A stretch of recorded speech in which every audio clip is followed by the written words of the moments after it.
เมื่อครั้งนานมาแล้วพระโพธิสัตว์ได้เกิดเป็นพญากวางที่มีความงดงามมากลำตัวมีสีทองเรืองรองสว่างไสวอาศัยอยู่ในป่ากับกวางบริวารถึง500 ตัวพญากวางตัวนี้มีชื่อว่านิโครธะและในป่าใกล้ๆนั้นเองก็มีพญากวางสีทองอีกตัวหนึ่งซึ่งมีบริวารอยู่500 ตัวเช่นกันพญากวางนี้มีชื่อว่าสาขะในครั้งนั้นพระราชาผู้ปกครองเมืองทรงโปรดปรานเนื้อสัตว์และชื่นชอบการล่ากวางเป็นอย่างมาก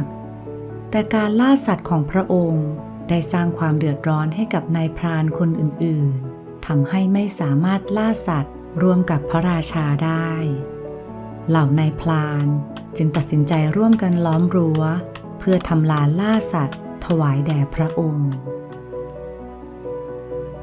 เมื่อพระราชามาถึงลานล่าสัตว์ก็ทรงทอดพระเนตรเห็นพญากวางสีทองที่งดงามทั้งสองพระองค์จึงประกาศห้ามล่าพญากวางทั้งคู่นี้หลังจากนั้นพระราชาจึงออกไปล่าสัตว์ล่ากวางตามพระทัยทุกครั้งที่พระองค์ยิงกวางเหล่ากวางทั้งหลายก็ตกใจกลัววิ่งหนีไปทั่วทำให้ตนเองและกวางตัวอื่นๆได้รับบาดเจ็บทุกครั้งที่พระราชาฆ่ากวางได้1 ตัวก็จะมีกวางอีกมากมายหลายตัวพลอยได้รับบาดเจ็บไปด้วยเมื่อกวางบริวารเล่าเหตุการณ์ที่เกิดขึ้นให้พญากวางนิโครธะฟังพญากวางนิโครธะจึงได้ประชุมกับพญากวางสาขะทั้งคู่สรุปได้ว่าทุกๆครั้งที่พระราชาออกไปล่ากวางพระองค์จะไม่ยอมกลับจนกว่าจะล่ากวางให้ได้1 ตัวซึ่งพญากวางทั้งสอง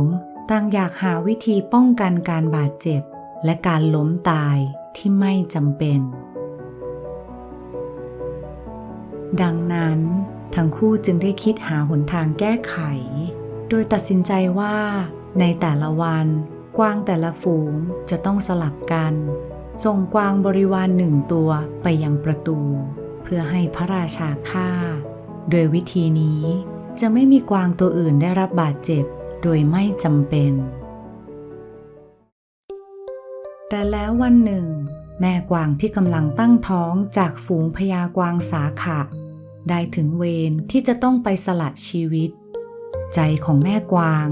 ไม่ได้จดจ่อกับความตายของตนเองเลยแต่แม่กวางห่วงใยชีวิตของลูกที่อยู่ในท้องที่ยังไม่มีโอกาสได้ออกมาสัมผัสโลกด้วยเหตุนี้แม่กวางจึงรู้สึกเศร้าโศกเสียใจเป็นอย่างมากแม่กวางจึงไปหาพญากวางสาขะซึ่งเป็นหัวหน้าฝูงและขอร้องให้ส่งกวางตัวอื่นไปแทนนางก่อนโดยสัญญาว่าหลังจากคลอดลูกแล้วนางก็ยินดีที่จะไปสละชีวิตแต่พญากวางสาขะก็ปฏิเสธท่านกล่าวว่ากวางตัวอื่นจะคิดยังไงกับข้าถ้าเราส่งกวางตัวอื่นไปตายแทนเจ้าพญากวางสาขะจึงปฏิเสธที่จะละเว้นแม่กวางและยังยืนยันที่จะส่งแม่กวางไปทำหน้าที่ของนาง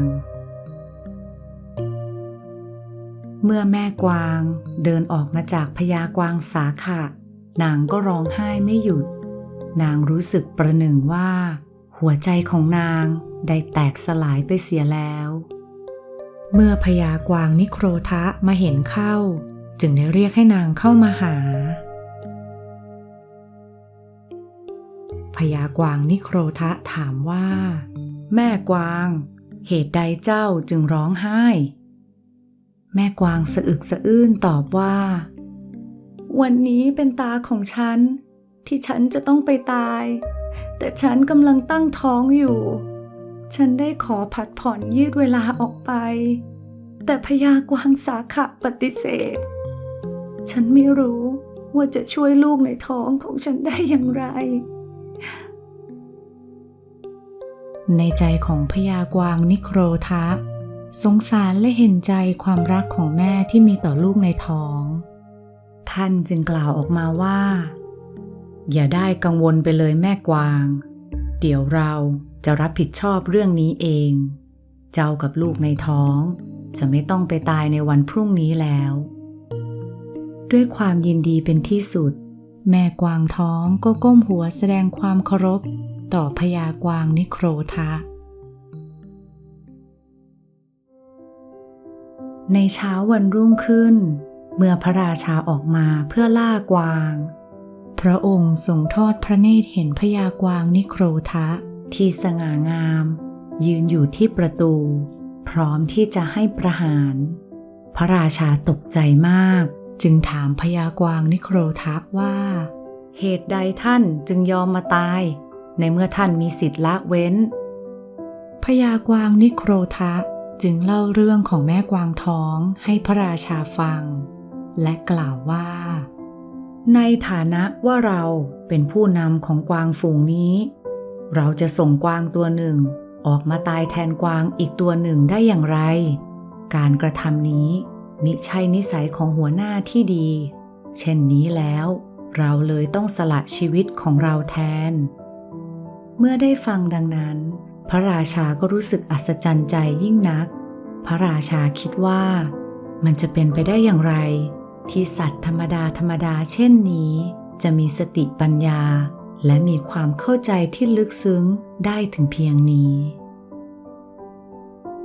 เนื่องด้วยความเป็นกษัตริย์ที่แท้จริงของพญากวางนิโครทะพระราชาถึงกับทรุดลงไปคุกเข่าแสดงความเคารพต่อพญากวางพระองค์ทรงประกาศว่าต่อไปนี้แม่กวางท้องจะได้รับสิทธิ์ละเว้นจากการล่าดีแล้วพระราชาท่านทำอย่างนี้ดีแล้วพญากวางนิโครทะจึงถามว่าแล้วกวางตัวอื่นๆเล่า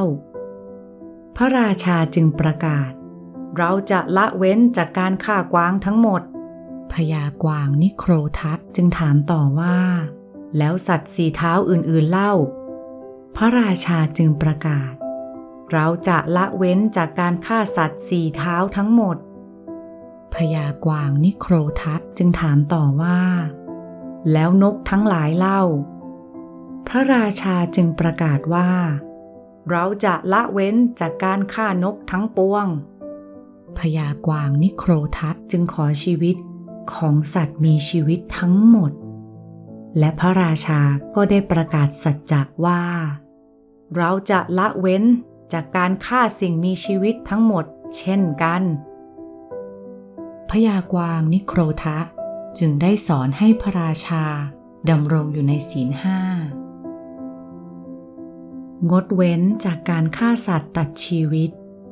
งดเว้นจากการขโมยของผู้อื่นงดเว้นจากการประพฤติผิดในกามงดเว้นจากการใช้คำพูดทำร้ายผู้อื่นงดเว้นจากการเสพสุราและของมึนเมาพระราชาได้สร้างเขตคุ้มครองกวางและให้ทหารดูแลกวางเป็นอย่างดีพระองค์ปกครองบ้านเมืองอย่างเป็นธรรมและพระราชาเน้นสอนให้ประชาชนดำรงชีวิตอยู่ในศีล5ตั้งแต่บัดนั้นเป็นต้นไปคุณได้เรียนรู้อะไรจากนิทานเรื่องนี้บ้างหวังว่าคุณจะรับชมคลิปวิดีโอนี้ด้วยความสนุกคลิกไลค์หากคุณชอบและคลิก Subscribe เพื่อติดตามคลิปวิดีโอใหม่ในครั้งต่อไป